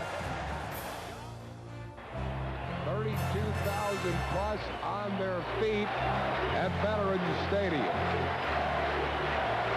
1 ball and 2 strikes. Here's the 1-2 pitch. Line drive, break ball! Charlie Hayes! Charlie Hayes spears it, and Mulholland has pitched a no-hit, no-run game at Veterans Stadium. The first 9-inning no-hitter in the history of the bat. Can you believe it? Games like that are something you remember forever, whether you're a player or a fan. And on April 27th, we all got treated to a beautiful slice of baseball history. In the following hour, we will take a look back at Kevin Millwood's brilliant no-hitter and relive one of the greatest games ever played on this field of memories.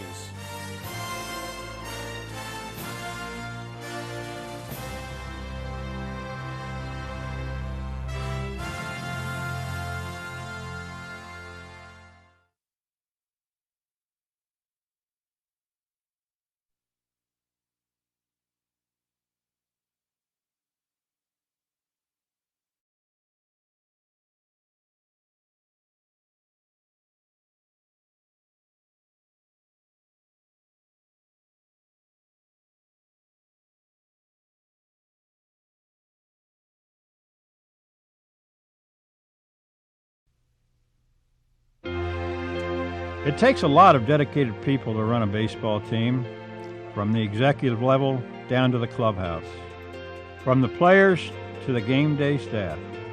Through the years, a number of colorful characters have worked their way into Veterans Stadium lore.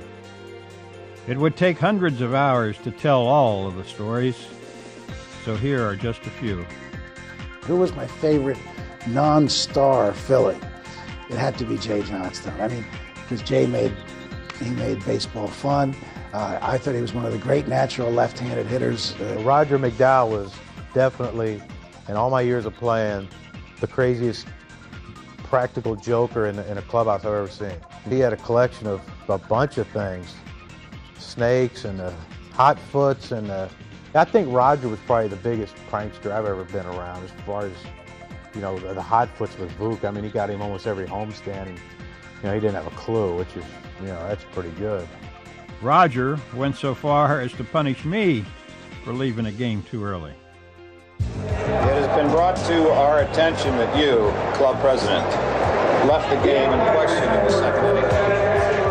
We feel that being the head of this ball club, the club president should stay and support his ball club regardless of the outcome. And the fine for this particular front run is $250. $250. Bring a lawyer and you fight your case, and you were found guilty. Yes. The fine is doubled. Doubled. Doubled. The backbone of any ball club is the game day staff, those men and women who work the front lines of Major League Baseball. Thousands of game day employees have passed through the gates at Veterans Stadium and made for a better experience for the fans. Here are some of their stories.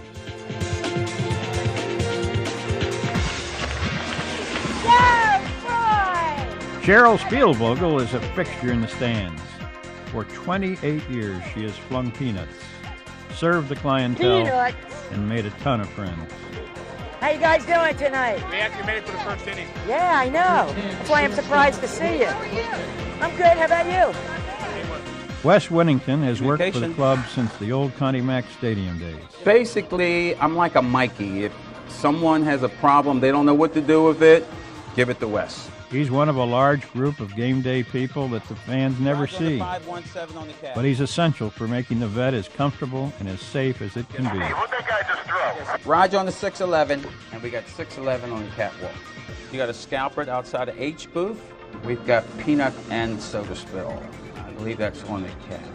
Center host greets people when they come in, sits them down to the seats, and says, enjoy the ball game. James Daly is a young guy who believes in going the extra mile. Jim likes to throw a few dance moves into his usher duties.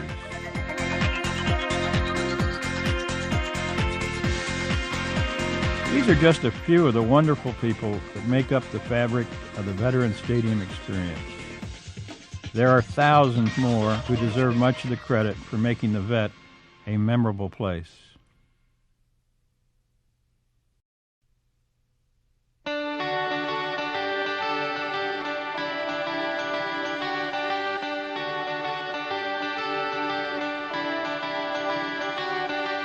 The fans here are so great. I mean, I always thought this was the greatest fan base in the country because there's so much passion, and they'll boo you, but you don't take it personal. They're booing the performance. They're not happy with it. They expect a lot.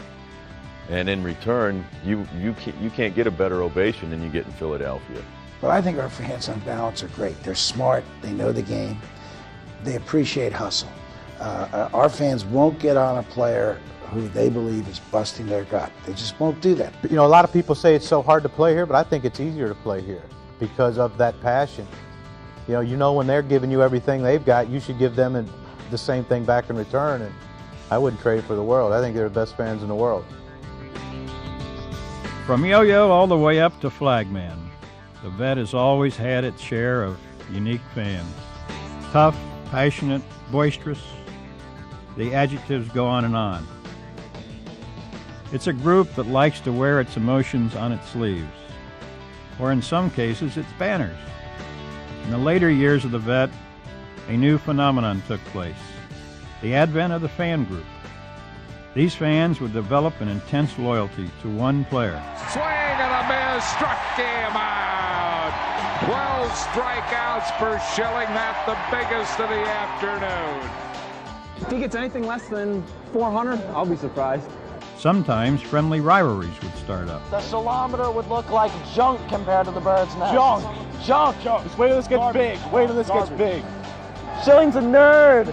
Bird is the word. Probably the strongest of the fan groups has been the Wolfpack.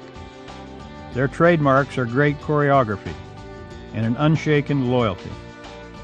Not even a wedding in the family could keep them from missing a Randy Wolf start. Have a wonderful time in Hawaii. Thank you. God bless you. Some fan groups have been very clever.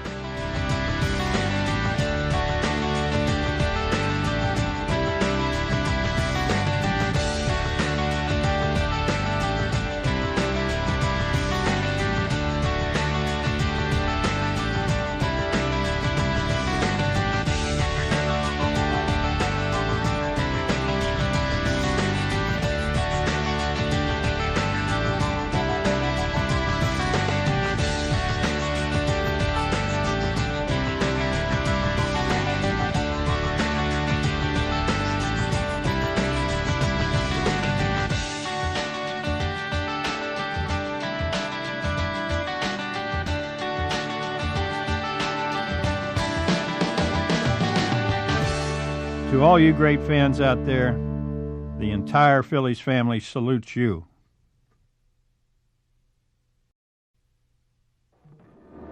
Since Bill Giles arrived on the scene, the Phillies have made many kids happy and put a lot of people in the ballpark. However, not all of the club's promotions have been a rousing success. You, of course, remember the world's highest jumping Easter Bunny. Our bunny plans to fly right out of the stadium, landing somewhere in Philadelphia.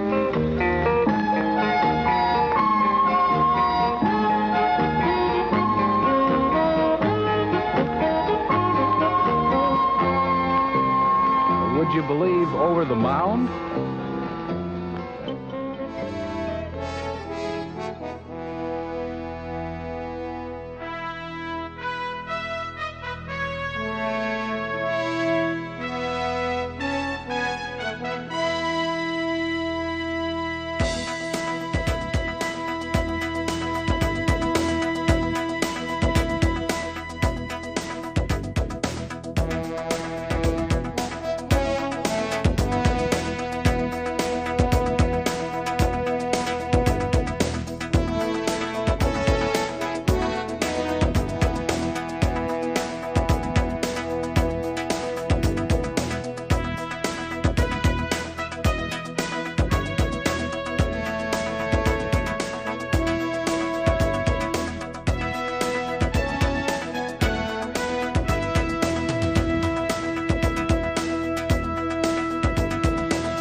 The bullpen probably has the worst seats in the stadium. You just can't see anything from down here.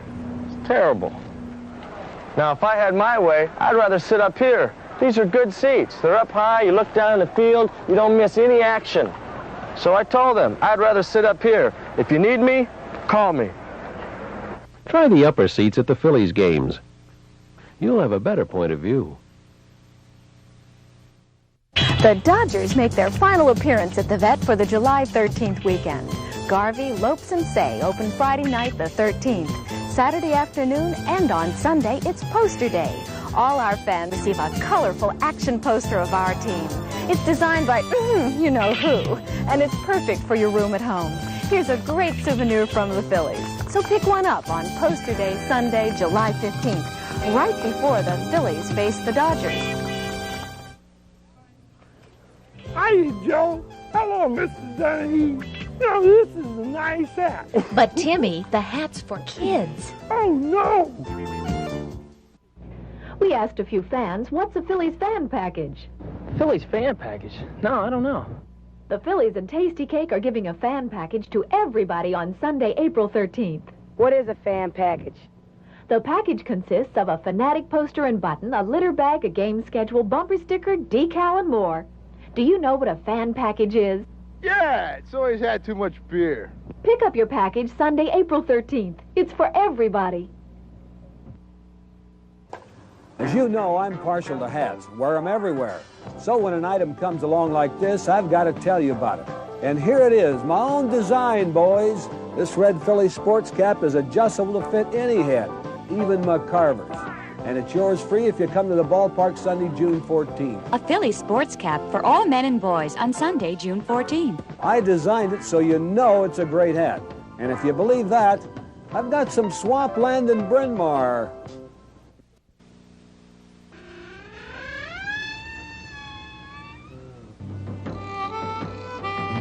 What's your pleasure, partner? Give me a root beer. Okay, pal. Hey, where'd you get the glasses? Got them from the Phillies. I thought you gave that up. No, these are world champion Phillies glasses, and you get 4 of them to a set. Really? Just send a check for $10.95 to Glasses, Box 7776, Philadelphia. Make mine a double.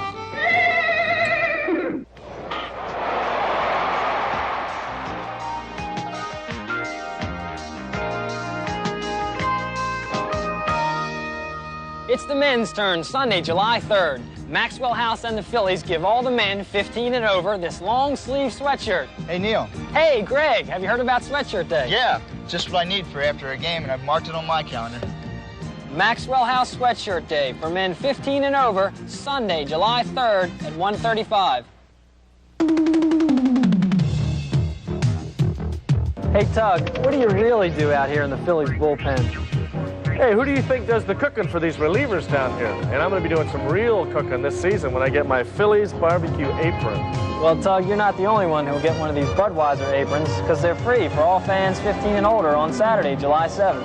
Hey, that's great. Gotta go. It's another family event, Budweiser barbecue aprons and Phillies baseball, July 7th at 2:15. Starting pitchers are the heart of any baseball team. Relief pitchers are the guts of this team. We don't know the meaning of the word pressure. Then again, relievers don't know the meaning of a lot of words. Starters think the 7th inning stretch is a limo that takes them out of close games. Relievers are airheads. Starters take bubble baths. Relievers eat quiche. Starters play Women 15 and older get this great-looking travel bag free. Sunday, May 5th, Phillies versus Astros. Bring a date. What do? You sit there with the cold one and watch the Phillies on TV. You're supposed to be out mowing the lawn, right? So you get a little heat from your spouse. Next time, come out to the Vet. The game's more fun out here. Sunshine, refreshments, great fans. And there's no lawn to mow. And bring your husband, too. Dish Larry Anderson mask free to all fans on Halloween night at the Vet. It's my kind of night. Children 14 and under get this free Phillies cap from Dunkin' Donuts. It's just like the one we wear, and it's free. Who is the fastest player in the National League? Juan Samuel. Yeah, Juan Samuel. They're right. I'm the fastest. Wrong. The answer is Mookie Wilson of the Mets. ¿Cómo va a ser? No way. That's ridiculous. I walk faster than he runs. To find out who's really the fastest, Follow us. Children 14 and under get free player photo cards when the Phils play the Mets Sunday, April 21st. Bring the whole family. Get the Phillies feeling. You can see it, you can hear it, you can feel it, it's alive.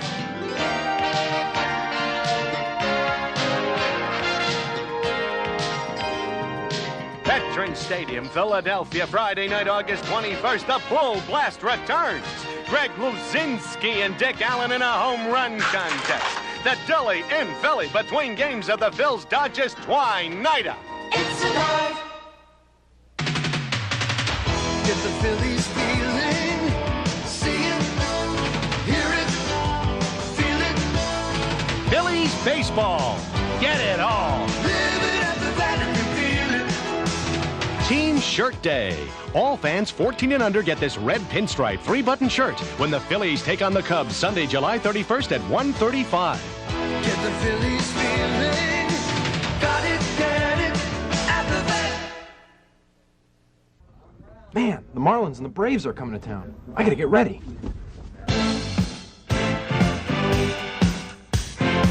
Sheffield, Bonilla.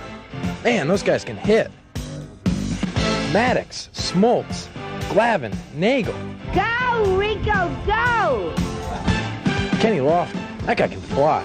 Come on, Rico, win, Rico, win. Grand slam home run, Rico Brogna. Man, the Marlins and the Braves are coming to town. I gotta get ready.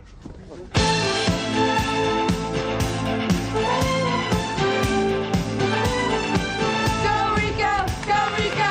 Maddox, Smoltz. I'm not afraid of those guys. Cut me, Mick. Sheffield, Bonilla, Dalton. Remember, Bill, be there for Fan Appreciation Day, Sunday, September 28th.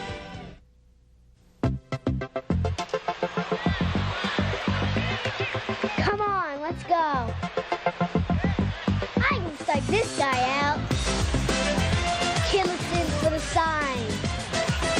Curveball, no way. I want to throw heat. He winds. Here's the pitch.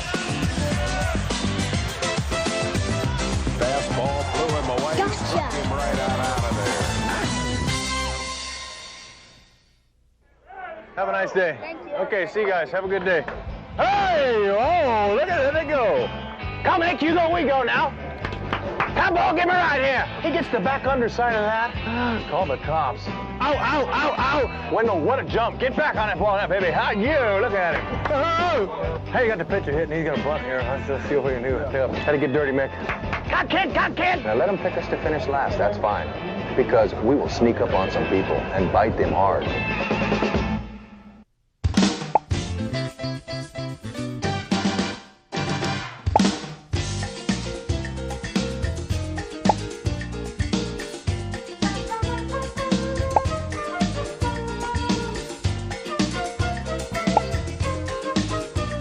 Houston Astros, August 17th, 18th, 19th. Arizona Diamondbacks, August 20th and 21st. Call 215-463-1000.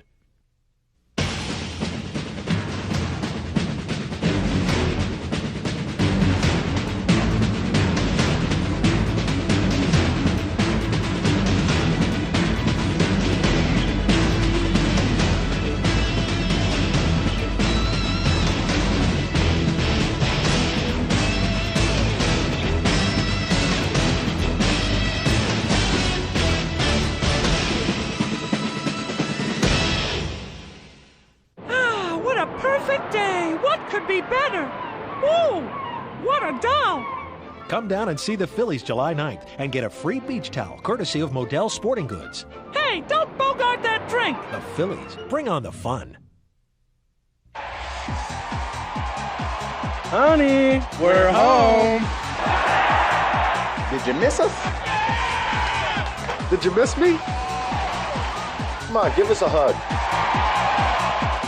What? No kiss?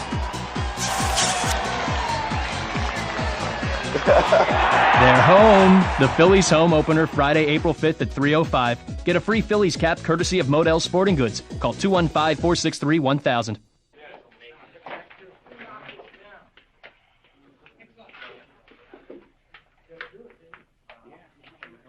Lee, this ballpark's gonna be so great for the fans.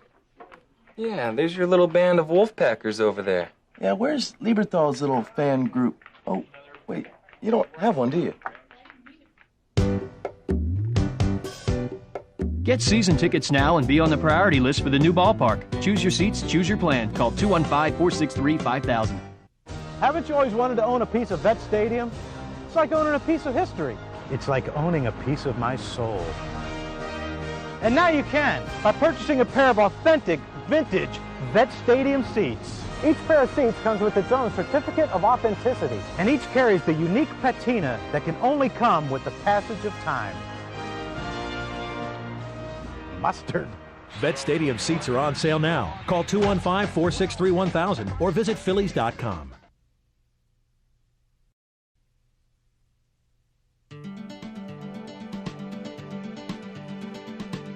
Nestled in a sleepy little corner of Clearwater, Florida, lies one of the true gems of baseball, Jack Russell Stadium. Since 1955, the Phillies have made this little ballpark their winter home away from home. For almost 50 years, all-stars from both leagues have played in this intimate setting. It's a place of a million memories. You think about all the great players that have been here at Jack Russell. Going back 50 years to, you know, Mickey Mantle played here, and Sandy Koufax, and of course Mike Schmidt for the Phillies. Jack Russell's a great place to watch a ball game. The fans are right on top of the action. Sometimes they're too close.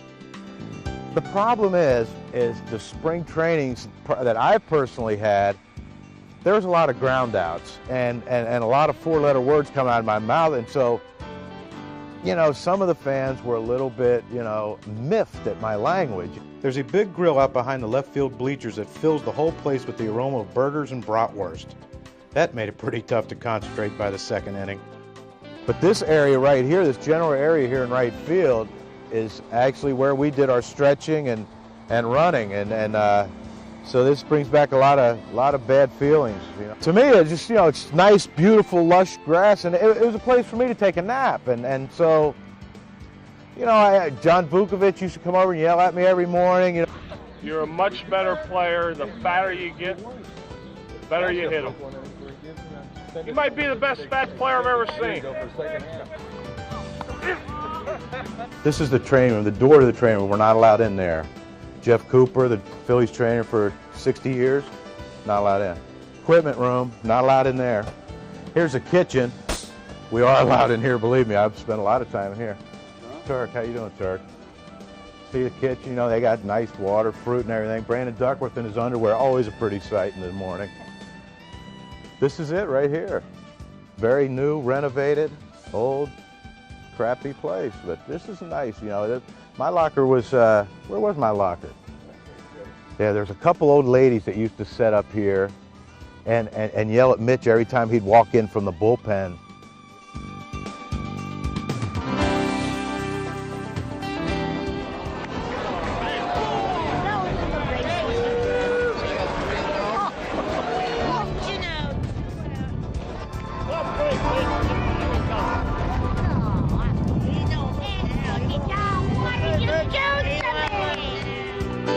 This was the last spring training for old Jack Russell. The Phillies will move into a new state-of-the-art ballpark next year, both in Clearwater and Philadelphia. On March 29th, the last spring training game ever was played there.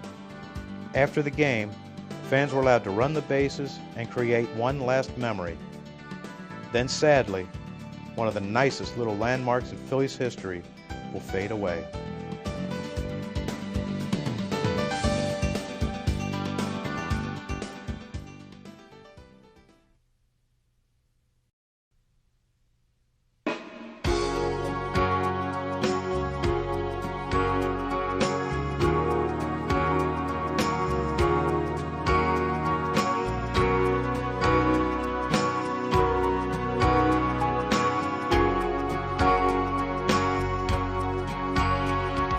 So much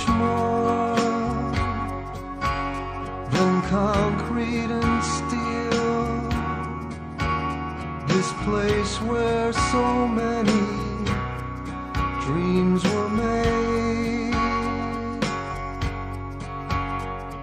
And now that we've come to the end of the road, these memories we share will never fade. You'll remember the way it used to make us feel. It was so much more than just concrete and steel.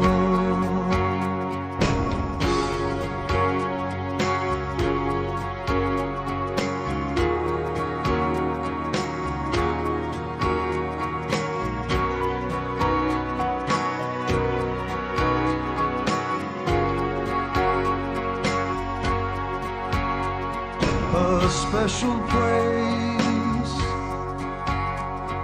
like sacred ground, where so many faithful came to pray.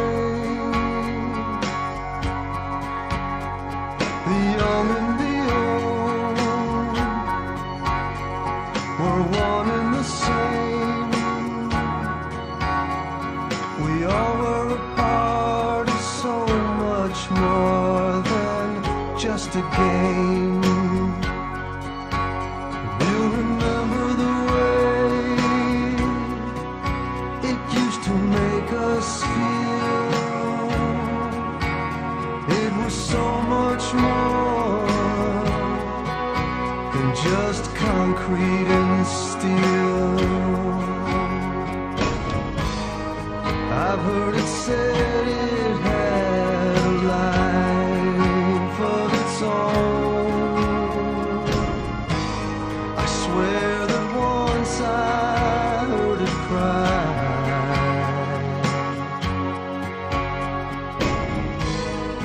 Filled with magic, this place we called home. A field where heroes never die.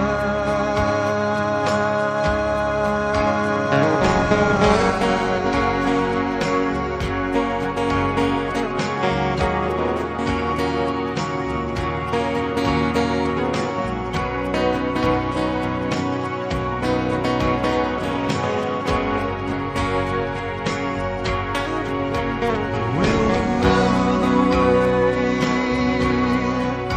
it used to make us feel. It was so much more than just concrete and steel.